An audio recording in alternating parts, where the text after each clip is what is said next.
expressed to me that he didn't fully understand the terms of the no contact, and due to the non-threatening nature of the contact that he made, we would ask for some leniency from the court, perhaps, as well as the fact that his ultimate goal was to figure out what was going on with his child, Your Honor, and that's it. He was not trying to make any physical contact with her. He has maintained his distance. He has not been trying to see her. He simply misunderstood the terms of his contact regarding his child, Your Honor.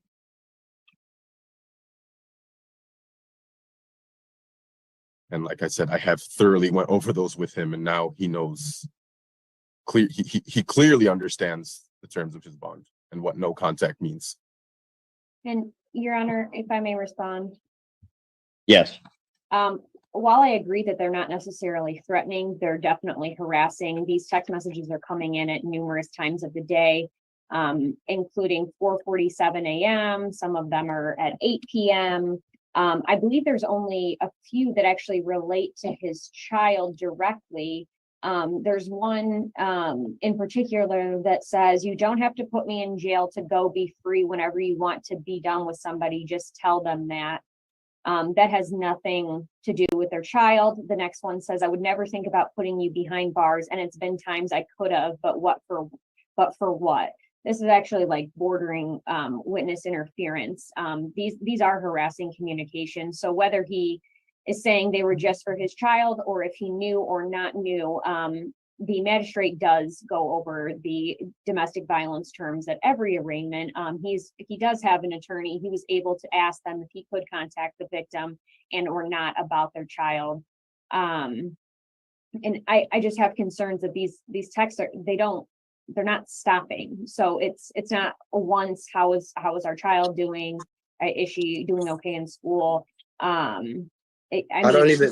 There's also a text message that says, "You could have told me you not effing with me like that, but I knew I should have listened to mine first when I was gone." And it continues. There's some profanity in there and slurs.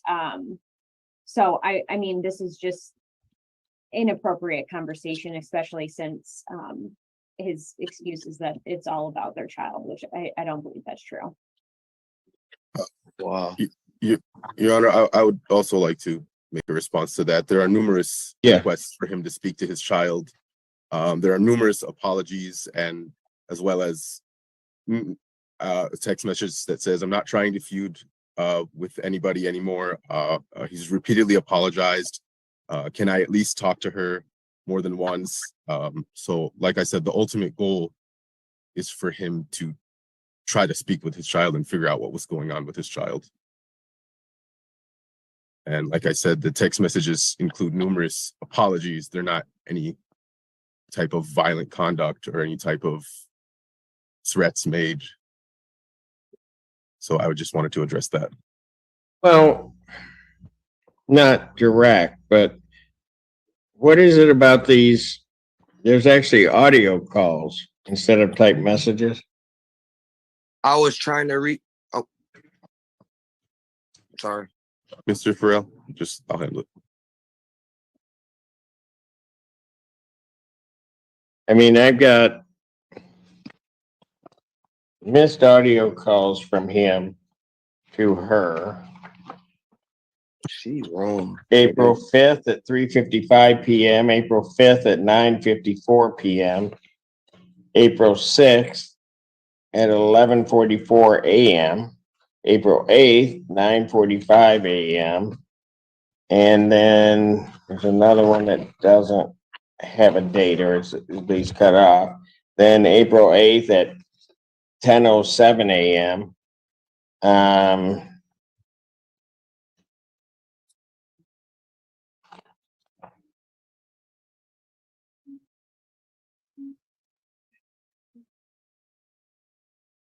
I just think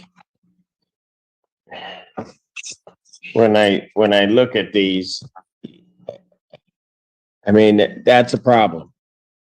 He's not supposed to be having any contact. If there's a child involved, then there's a mechanism by which he can go through to deal with that. And had he contacted you, but these are numerous contacts sort of over and over. There's a missed audio call. He doesn't call, but doesn't call her back. And he just keeps going. Time and time again. And just doesn't seem to understand not only the court's conditions, but if somebody's not responding, then they're not responding. I haven't contacted her since.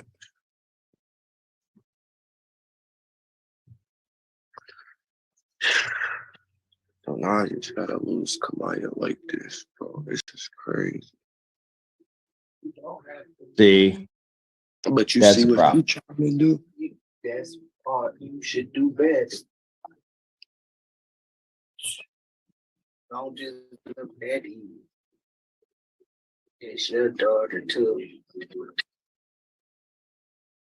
can see he's deeply concerned for his daughter, Your Honor, and I understand, and I made it very clear to him going forward what the conditions of no contact means. Yes, you did. And man, this is frustrating. Can I talk to him? I don't know if you can do that. Excuse me, sir. I don't know if I'm even supposed to be talking. Mr. Farrell, if you'd like to speak, you just mute yourself. Oh, can I? I'll set a bond. Say nothing.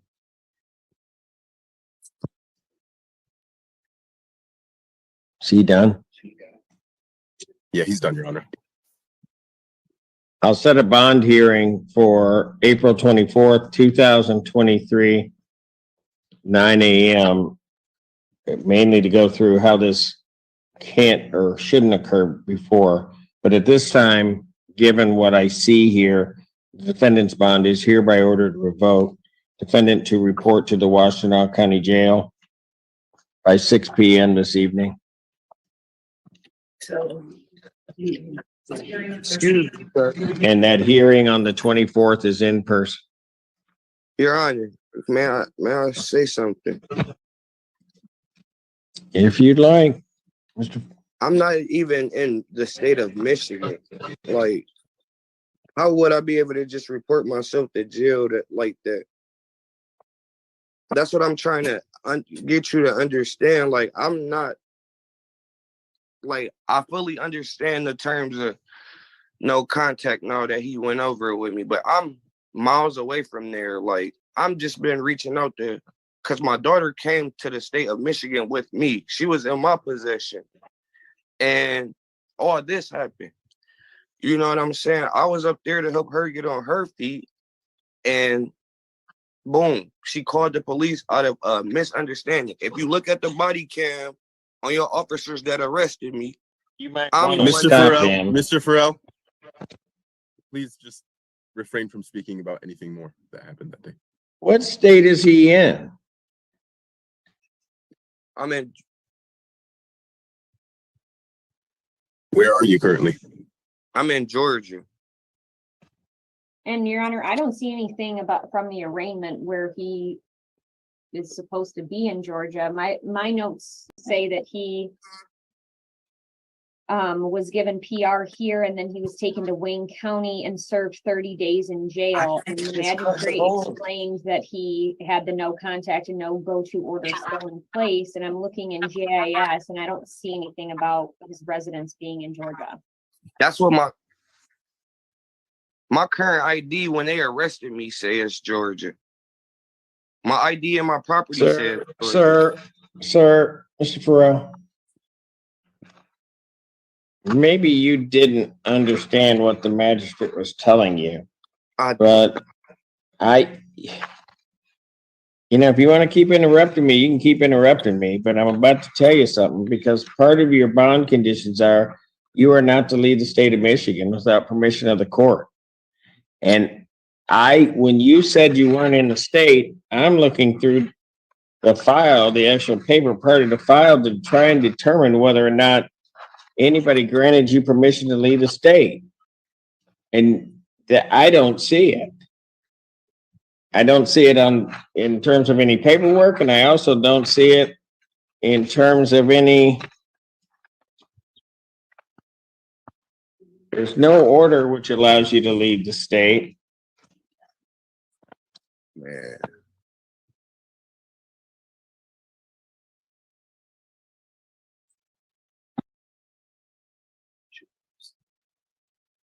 Well, here's what I'm gonna do. I'm gonna set he's got violations all over the place. He's got no contact violations. He's got he's left the state without the permission of the court. I'm gonna set the bond hearing for the time and date that I said of April 24th, 2023, 9 a.m. That will be in person. I'm gonna give the defendant 2 days to report to the Washington County Jail. What's Wednesday? Wednesday is the 19th. I'll give him until the 19th, presuming that he doesn't. I don't know how you misunderstand that order. April 19th, or a bench warrant will issue with no bond. Can I?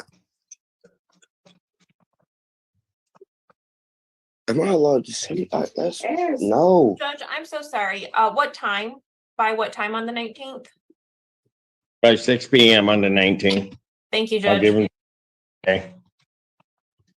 He shouldn't have, and I'm sure counsel explained to him, he shouldn't have left the state. He shouldn't have been contacting her. Shouldn't have been doing a lot of things that are in this. And the magistrate told him there's a signed order to that effect. And then just wants to do it his way. Well, now we'll do it my way. Thank you. What?